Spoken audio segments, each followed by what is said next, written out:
Capítulo 5. Destino y elección. En la estructura cabalística que examinamos, todas las etapas de transformación requieren de elección.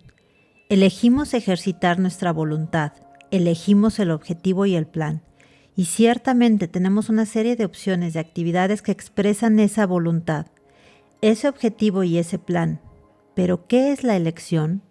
¿Por dónde nos conducen nuestras elecciones? Parece que, cuando intentamos entender un concepto relativamente fácil como el de la elección, hay un cierto momento en que la cuestión pierde el control, y en ese caso, nos hace recordar la primera pregunta: ¿cuál es el propósito de la vida? La ciencia, no menos que la religión, trata de esta cuestión, y en sus mejores esfuerzos creó las más diversas disciplinas como el reduccionismo y la biología holística. Voy a adaptar esos modelos para intentar explicar la naturaleza contradictoria de la elección. ¿Cómo se puede ser libre y no ser libre al mismo tiempo? ¿Cómo puede haber elección y destino en el mismo parpadear de ojos? De acuerdo con la teoría del reduccionismo, cuando se requiere entender cómo algo funciona, se reduce todo a sus piezas más básicas de constitución. Por ejemplo, se examinan células musculares individualmente para intentar entender el funcionamiento del músculo entero. Pero la biología holística tiene un abordaje completamente diferente. No se puede entender el músculo todo reduciéndolo a sus partes constituyentes, porque el todo es, en verdad, más importante que la suma de sus partes. Además de eso, la biología holística afirma que el organismo como un todo establece ciertos principios de organización y guía el proceso de su funcionamiento. Examina una gallina, por ejemplo. Ella posee un carácter holístico que no puede ser encontrado en ninguna parte específica de su cuerpo, ni en el hígado, ni en el cerebro, ni en el corazón, porque el todo es más importante que la suma de las partes. Por otra parte, las partes son una función del todo.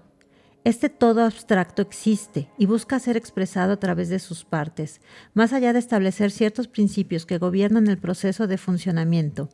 Pero el misterio es que el todo dirige el proceso de tal manera que las partes permanecen libres. Imagínate tú y yo somos células, viviendo en un embrión de gallina en desarrollo. Es claro, tú y yo no sabemos de eso. Tú estás haciendo tu trabajo y yo el mío. Y ni en 1.000.000 de años imaginaríamos que lo que hacemos pudiese tener algún impacto en cualquier otra célula. Entonces una célula sabionda dice: creo que hay algún principio temático guiando nuestras vidas.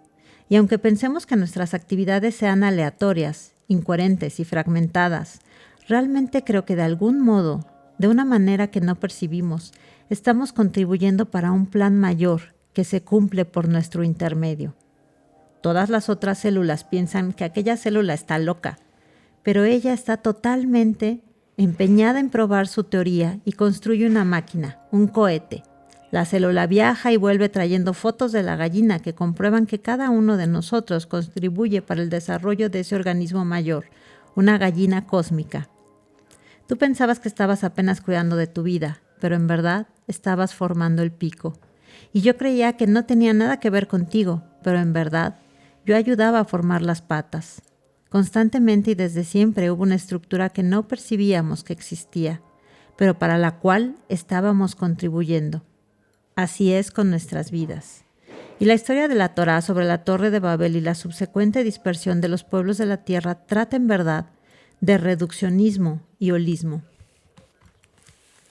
Y toda la tierra tenía una única lengua y un único propósito. Y fue viajando del oriente que encontraron un valle en la tierra del Shinar. Y ahí se asentaron y dijeron: vamos, edifiquemos para nosotros una ciudad y una torre, y que su cumbre llegue a los cielos, y nos haremos de renombre, para que no seamos dispersados sobre la faz de toda la tierra. Y dijo el Supremo: he aquí un mismo pueblo y una misma lengua para todos ellos. Esto fue lo que comenzaron a hacer. Y ahora no les será privado todo cuanto intentan hacer. Vamos, descendamos y confundamos ahí su lengua, para que no entiendan cada uno el lenguaje de su compañero. Y los esparció el Supremo de ahí sobre la faz de toda la tierra, y cesaron de edificar la ciudad. ¿Qué hay detrás de esa historia tan extraña? ¿Qué hay de tan terrible en la unión y en el deseo de construir una torre y una ciudad? La Cábala explica, en verdad había una conspiración para destruir los principios morales que Hashem había establecido en el mundo. Aquellas personas concluyeron que, si estuviesen completamente unidas, podían crear un nuevo consenso moral y a partir de ahí hacer lo que quisieran. Por ejemplo, de acuerdo con la Cábala, las personas en la época de la Torre de Babel querían que todos los tipos de perversión sexual se tornasen actos buenos y éticos, y la torre y la ciudad eran metáforas de órganos y comportamientos sexuales.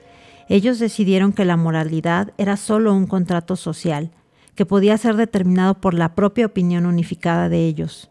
Ellos eran reduccionistas, creían que el todo es apenas la suma de las partes, y que por eso el todo es definido por las partes. El raciocinio era: si Hashem es el todo y ellos son las partes, entonces Hashem es solo la suma de las partes. Por lo tanto, si ellos estuviesen unidos, podrían definir a Hashem y los principios de la vida de la manera que quisiesen. Aparentemente ellos tenían razón. El reduccionismo tiene sentido, pero pasa que Hashem es holista. Hashem es el todo. Pero el todo es más importante que la suma de las partes. El todo existe independientemente de las partes. Define las partes y establece principios de organización que gobiernan la vida de las partes. A pesar de tener libre albedrío, los principios de la vida nos van a guiar rumbo a la realización de los objetivos de Hashem. Por eso Hashem dispersó al pueblo de Babel, para que nunca más se ilusionen pensando que podrían destruir los planes de él. La ironía de esta historia es que las personas de Babel se reunieron para prevenir la dispersión, pero la consecuencia fue una dispersión aún mayor que aquella que ellos temían. Elección versus destino. Entonces, una vez más retomemos la imagen cabalística de la creación y agreguemos otro concepto a esa historia multidimensional. La luz del infinito creador puede ser comprendida como la voluntad del infinito creador. Cuando el infinito creador retiró la luz del centro y creó el vacío, el infinito creador creó espacio para la voluntad de los recipientes, nuestro libre albedrío. Y aún así, a pesar de que la luz fue retirada del centro, ella continuaba llenándolo. Nuestro mundo es un lugar donde hay libre albedrío y al mismo tiempo, paradójicamente, opera conforme al plan de Hashem. Puedes encontrar esta paradoja constantemente en tu vida. A veces parece que tú conduces tu propia vida, pero a veces parece que es la vida la que te conduce a ti. Es lo que pasa cuando, por ejemplo, te peleas con tu novio o no quieres volver a verlo nunca más y para ello tomas el primer avión hacia otra ciudad. Y cuando estás haciendo el check-in en el hotel, en la ciudad que piensas que estás en medio de la nada, ves a tu lado a tu novio, que decidió ir al mismo lugar para huir de ti. Y todo eso te da escalofríos. A veces sientes que llegaste a donde estás ahora por causa de elecciones que has hecho. Y a veces sientes que, independientemente de tus elecciones, de algún modo acabarías llegando donde estás. ¿Cuál de estas intuiciones está más cerca de la verdad? Para responder esta pregunta, precisamos ir más allá de la dicotomía elección-destino. En ciertos momentos es el determinismo de nuestras vidas el que se torna más visible, y en otros momentos es nuestra libertad de elección la que se torna más visible. Pero aprenderemos mediante la Cábala que la vida va más allá de o esto o aquello, más allá de la elección o del destino. Hashem tiene un plan y nosotros somos participantes de ese plan. La cuestión no es si vamos o no a contribuir para la realización del plan, porque definitivamente estamos contribuyendo. La cuestión es si sabemos de eso y con qué y de qué modo contribuimos. La Cábala enseña que podemos elegir un camino que se alinee con el plan, el movimiento de la vida para que podamos verlo, sentirlo, experimentarlo y para que seamos parte de ese plan conscientemente. O entonces podemos elegir un camino que nos deje absolutamente alienados. Existe el destino, una dirección clara, un objetivo, un plan. Lo que tiene que ser será, pero depende de nosotros cómo acontecerán las cosas. En cuanto a trabajar en contra conforme al plan de Hashem, crecimiento, amor y unidad, la elección es nuestra. El libro de Esther ilustra muy bien esta cuestión. La historia cuenta que Esther, secretamente judía, se casó con el rey de Persia gracias a una extraña sucesión de circunstancias. ¿Destino? Pero poco tiempo después, el perverso primer ministro Amán decidió exterminar al pueblo judío. Entonces Mordejai, tío de Esther, le dijo a su sobrina: «Tenemos que salvar a nuestro pueblo. Tal vez Dios haya coordinado los acontecimientos de esta manera para que pudiese ser la reina, para que puedas salvar a los judíos». Pero Esther no se convenció y le dijo a Mordejai: «Tú conoces las reglas del palacio. Si paso a visitar al rey sin ser invitada, puede mandar matarme». Y entonces Mordejai le dijo algo muy extraño: «Si no haces eso, Esther, la salvación del pueblo judío vendrá desde otro lugar». Esta ciertamente no parece ser la mejor manera de convencer a alguien de hacer algo. Mordejai bien podría haber dicho: «Esther, si no quieres hacer eso, todos los judíos serán asesinados. Acabarían con nosotros y sería el fin de la mismísima Torá, sería el fin de todo». Esta es la manera de convencer a una persona que prefiere no ser convencida, haciendo que se sienta responsable y culpable. Pero Mordejai no actuó así. Le dijo a Esther que si ella no salvaba a los judíos, otro los salvaría en su lugar. Y en aquel momento, Esther decidió hacer lo que Mordejai sugirió. Ella osó hablar con el rey sin permiso y le dijo que alguien estaba tratando de matarla. El rey quedó perplejo. Entonces Esther reveló su condición de judía y que ella y todos los judíos fueron condenados a muerte por el primer ministro Amán. Al final, fue Amán quien acabó en la horca y los judíos quedaron a salvo. Esta historia puede parecer bastante extraña, pero el mensaje fundamental está en las entrelíneas de lo que Mordejai le dijo a Esther. Es una idea cabalística básica. La evolución del mundo del amor continúa de cualquier forma, pase lo que pase. Pero tú tienes una elección. ¿Quieres tener un papel en esta evolución o no? El mundo seguirá evolucionando, incluso si tú no asumes tu papel. Pero ahí tú sales perdiendo. El mundo no va a quedar en desventaja, pues otra persona asumirá tu papel. Tiene que pasar y va a pasar. Pero tú puedes ser la estrella o meramente un extra. La elección es tuya. La vida es como una pieza escrita por un dramaturgo superior, Hashem. El telón está abierto, el escenario está montado y el número de escenas está decidido. Habrá un final feliz. ¿Qué papel eliges hacer? ¿El héroe? ¿El villano? ¿El protagonista? ¿El antagonista? ¿La víctima? La elección es tuya. La pieza de la vida. Todos nosotros conocemos al famoso soliloquio de Shakespeare, como gustéis, que comienza así: «El mundo entero es un escenario, y todos los hombres y todas las mujeres son los actores». Es eso lo que quiero decir, aunque la palabra solo me incomoda porque menosprecia nuestro papel. Nosotros, por medio de nuestros personajes, estamos facilitando la expresión de nada menos que amor, unidad, verdad, Hashem. Este es el tema de la pieza de la vida, en el que cada uno de nosotros tiene un papel. Eso es destino. Pero dentro de esa pieza hay varias alternativas. ¿Será que tú harás tu papel o lo entenderás en sintonía con el autor, con el director, con el productor y con los otros participantes, sabiendo lo que realmente estás contribuyendo y qué aspecto de la realidad estás revelando en este mundo? ¿O preferirás decir: no existe ni tema, ni pieza, ni escenario, ni guión, ni director, y no pretendo seguir ningún camino en mi vida? Incluso por caminos que no entendemos, nosotros ayudaremos a cumplir el plan de Hashem. Pero ¿será que ayudaremos conscientemente, aprovechando la alegría de saber que estamos haciendo nuestro papel, o contribuyendo con el proceso, con el plan, o simplemente seremos víctimas de los acontecimientos? Voy a dar un ejemplo para ilustrar este tipo de lección. James tiene la misión de demostrar al mundo el valor de un tipo de amor específico, amor en familia. Eso significa que un día él estará en una situación que desafiará ese tipo de amor.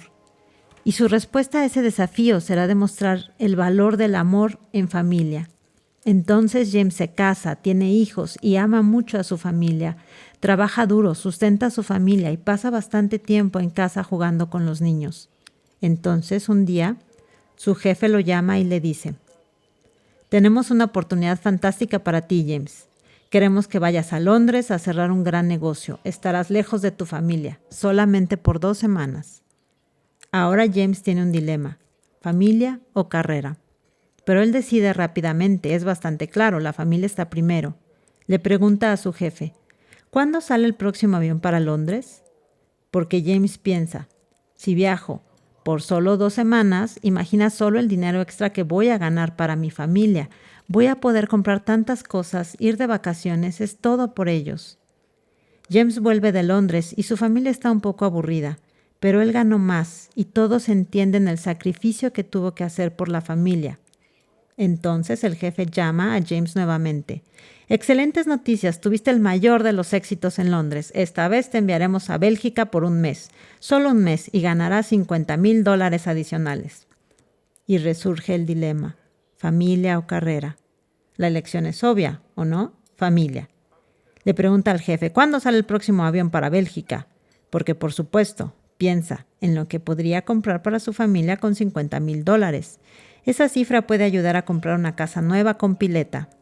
James viaja a Bélgica y al cabo de 1 mes regresa a su casa. La esposa está trastornada y él no sabe qué está pasando con los hijos. Entonces recibe otra intimación del jefe. Esta vez es Asia, 3 meses y vuelves con $1 millón. Y una vez más James decide ir por la familia. Pero cuando vuelve a casa los hijos están implicados en drogas y la esposa se enamoró de otro hombre y quiere el divorcio. James tenía un papel para hacer, demostrar al mundo el valor del amor en familia. Él eligió cómo haría el papel y de hecho cumplió la misión. Fue un ejemplo horrible de padre y marido. Enseñó al mundo por medio de su historia el valor del amor en familia. Podemos cumplir el plan de Hashem de manera positiva o negativa, pero al final el plan va a ser cumplido. Y la gran ironía es que la propia persona que intenta destruir el plan de Hashem acaba ayudando en su realización. La historia de Esther también ilustra claramente esta cuestión. En ella podemos ver cómo hasta incluso las elecciones de personas perversas contribuyen para el cumplimiento del plan de Hashem. El primer ministro Amán planeaba exterminar al pueblo judío. Este era su objetivo y no ahorró en esfuerzos para que ello ocurriese. En aquella época los judíos estaban asimilándose rápidamente a la cultura de Persia, y esa asimilación los amenazaba en relación a su carácter de pueblo distinto. Los esfuerzos de Amán para destruir a los judíos en verdad los salvaron. Al amenazar la existencia de ellos, Amán indirectamente inició una renovación de compromiso de los judíos con la Torá. Al final de la historia, Amán fue ahorcado en la misma horca que él mismo había armado para matar a Mordejai, el líder de los judíos. Mientras tanto, el gran castigo de Amán fue que sus planes destructivos mantuvieron la identidad judía. Por eso, una de las costumbres de la festividad de Purim, día en que se conmemora la victoria de la reina Esther y del pueblo judío, es comer unas mini tortas denominadas Osne Amán, en hebreo orejas de Amán. Estas mini tortas fueron llamadas así en homenaje a Amán para simbolizar que las acciones de ese hombre amargo y destructor se tornaron en el origen de la dulzura y del sustento de supervivencia de los judíos. La Torá nos ofrece varios ejemplos que muestran la conexión irónica entre destino y libre albedrío. Yosef, hijo de Jacob, soñó que algún día su padre y sus hermanos se posternarían ante él. Joven e ingenuo, contó a sus hermanos sobre el sueño, y a ellos no les gustó ni un poco, comenzaron a sentirse amenazados. ¿Tú reinarás sobre nosotros? ¿Nos dominarás? Por ver ese sueño como prueba de un posible deseo secreto de Yosef de convertirse en dictador y tirano, los hermanos lo juzgaron de traidor y decidieron ejecutarlo. Un día, cuando Jacob le pidió a Yosef que fuese a buscar a sus hermanos a los pastizales, la oportunidad se presentó. Lo vieron de lejos, y antes de que se acercase a ellos, tramaron matarlo. Y dijo cada uno a su hermano, y veremos qué será de sus sueños. Es evidente que lo dijeron con sarcasmo, pero el Midrash explica que tuvieron un lapsus profético. Lapsus profético es como una percepción, pero que no proviene del subconsciente y sí del inconsciente colectivo. Años después, los hijos de Jacob fueron testigos directos del desenlace del sueño de Yosef. En verdad, ellos ayudaron a que el sueño se convirtiera en realidad cuando decidieron no matar a su hermano. En vez de eso, lo vendieron como esclavo a Egipto, Y mientras era esclavo, debido a varias circunstancias fortuitas, Yosef cayó en desgracia del faraón y fue nombrado. Yosef cayó en gracia del faraón y fue nombrado virrey. Varios años después, durante una época de hambre, Jacob fue forzado a mandar a los hijos a Egipto para aprovisionarse de alimentos, y ahí los hermanos de Yosef debieron posternarse ante el poderoso virrey de Egipto, implorando por comida. Ellos no sospechaban que aquel virrey era su propio hermano, a quien ellos habían vendido como esclavo. Cuando Yosef finalmente les reveló su verdadera identidad, los hermanos quedaron aterrorizados. Pero él les dijo: «Y ahora no se entristezcan y no estén irritados por haberme vendido aquí, porque para preservar vuestra vida me mandó Dios delante de ustedes. No fueron ustedes quien me envió aquí, sino Dios». Yosef les dijo a sus hermanos, y la Torá enseña eso, que Hashem es el autor del guión, y quién sabe cómo termina la escena final. Todos venimos a este mundo con un papel, pero cabe a nosotros elegir cómo hacerlo. Podemos elegir el camino de la conciencia y aprovechar nuestro conocimiento de que somos parte de la trama de Hashem. Somos miembros del elenco de Hashem, o también podemos elegir ignorar y como ciegos tropezar en la oscuridad. Por eso andaremos bajo la luz y aprovecharemos que sabemos nuestro papel. Elegiremos el camino de la percepción iluminada como propósito de la vida. Elegiremos hacer el papel de héroes. Preguntas para reflexionar. ¿Qué aspectos de tu vida son controlados por el destino? ¿Qué aspectos son controlados por tus elecciones? ¿Recuerdas algún momento en que el destino te haya llevado a hacer una elección muy importante? ¿Ya condujiste tu vida? ¿La vida ya te condujo a ti? ¿Cometiste algún error que finalmente funcionó? ¿Percibes algún tema recurrente en tu vida? ¿Sabes cuál es tu misión en la vida?